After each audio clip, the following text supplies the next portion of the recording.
Gunia, leta shingo hapa. Hata afadhali juala. Gunia. Bwana utasongesha hizo mifupa hapa. Hapa niko pia sauti inafika. Kwani nini mbaya? Ulipewa mchango ya kanisa alafu. Ai si wakanituma mti ya Christmas. Wajimu ukaenda ukakuja na mti ya kahawa ukidhania tutajua si ndio? Kwani unataka kusema niliko nini? Okay, hati sasa umeshtuka. Baba kusema ukweli mimi nilioda mti ya Christmas online nikaletewa hiyo. Na kwani ulioda Kericho wewe una mapusi hiyo kitu inanuka tangawizi.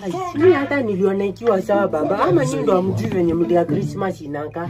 Ukumba unajua msimu ya baridi unafikirianga na makamati naenda kufunika kitu. Mapue simamia kwa mashavu unadhania mimi ni wazimu? Hapana. Hiyo mti najua umetuna kwa shamba ya wenyewe. Wekelea pesa ya kanisa. Baba mimi nakwambia ukweli hata ukitaka naweza kupeleka mali nimenunua. Muuziwa pesa ngapi? Wameniuzia 12k. Ukauziwa mti ya kahawa 12k na hata kwa ripia imekauka. Sisi kumwagilia maji tu. Tumwagilie kuni maji. Ukumba. Acha tu nikuachie Mungu wewe. Ukumba.